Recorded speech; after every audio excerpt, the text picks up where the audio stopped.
Laura, aš tavęs kaip psichologės turiu tokį klausimą. Mes įrašėm įrašą apie tai, jeigu kyla neapykanta, skyrybos iš to skausmo. Bet būna tokių situacijų, kai vienas kenčia tą neapykantą, sakykime, šeimoje buvo fizinis smurtas ir pagaliau nusprendžia moteris ar vyras išsiskirti.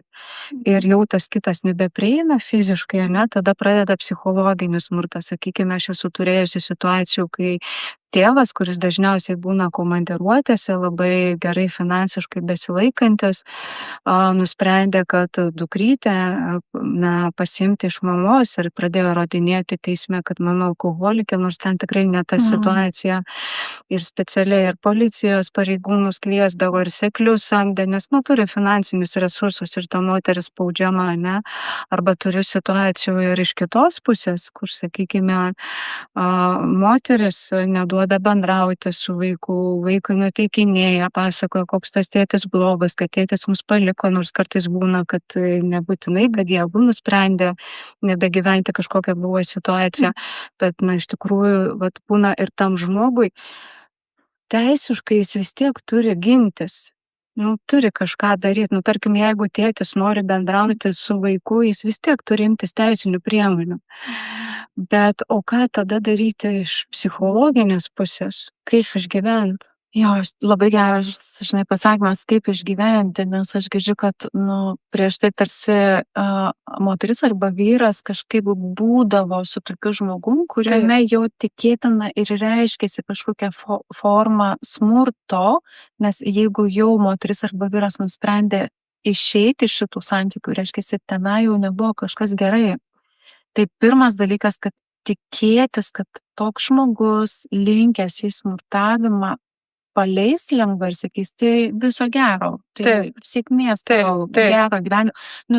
Tai jau būtų nonsensas. Reiškia, prieš atliekant šitą žingsnį, renkantis laisvę, kaip aš vadinu, atsitraukti iš šitų santykių, jau reikia žinoti, kad reikia augintis labai didelius emocinius raumenis tam, kad pasiruošti, kad tas žmogus nesutiks. Pasiruošti, taip. Pasiruošti, remtis savo artimą aplinką, ieškoti draugų, artimųjų, giminaičių, kurie tiesiog padės išbūti tą sunkų periodą, nes tikėtis, kad bus lengvai, absurdiška.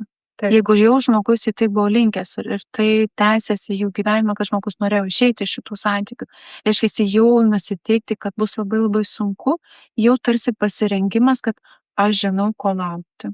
Laukiu pačio sunkiausio kelio, pačios baisiausios kovos, išpuolių, daug neteisybės, daug smurto visokia kokia forma, finansinė, psichologinė, vaikų nuteikinėjimų, nes tam žmogui iš principo nepatiks, koks buvo priimtas vidinis sprendimas atsitraukti nuo tokio žmogaus.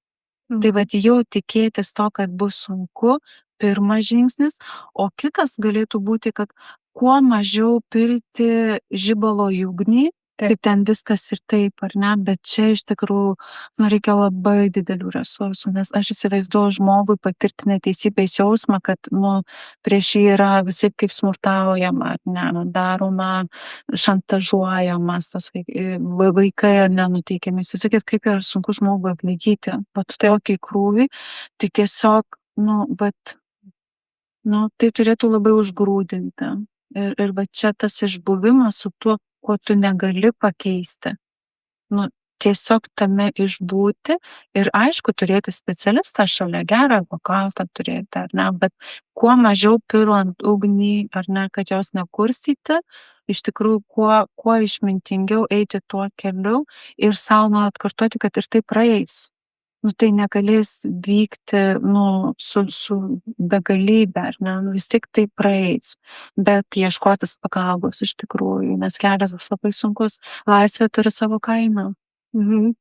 Tai aš girdžiu tokį, kad procesas, gali būti sudėtingas, bet nuo žmogaus pasiruošimo ir nuo to, kiek jis sugebės, ir nekurstyti, bet ir neįsijausti į tą vaidmenį, ane, nes galima labai tame procese jautriai reaguot, nes paprastai visada gauni, sakykim, jeigu teisme kokį dokumentą, kad ten esi blogiausia mama, alkoholikė, narkomanė, kas, nėra, arba tėtis, tu esi ten vos ne seksualiai ten su vaiku kažką ne taip darai, kad žiūrėti taip kaip į šachmatų žaidimą, ne, tai yra žaidimas ir tai praeis.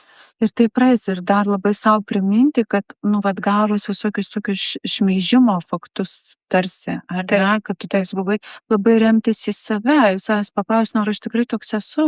Taip. Taigi mes patys visada geriausiai žinom, kokie mes esam, kiek, kaip mylim savo vaikus, ką prieš tai kūrėm, kokiamis vertybėmis gyvenam, kad šiaip iš tikrųjų šitie sunkumai labai tikėtina verčia taip atsigręžti į save ir labai save pasitikrinti, save tikrai labai pamatyti, tokį išgrynintą pamatyti, kad koks aš buvau iki šiol ir vat nepamesti to ir savo priminti, kad, mane šmeižia, bet aš taip puikiai žinau, koks aš buvau, koks esu, taip, bet nebus lengvas tas kelias, tikėtina. Bet ar būna lengvų kelių? Vargu. Tai jums linkime paties lengviausio ir geriausio kelio.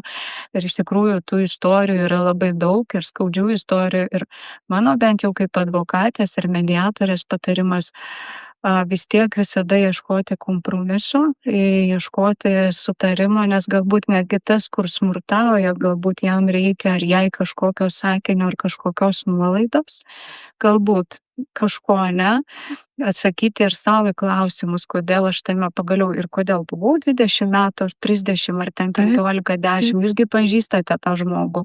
Tai galbūt yra kažkokie įrankiai, kaip galima vis dėlto susikalbėti net ir su tuo žmogumi.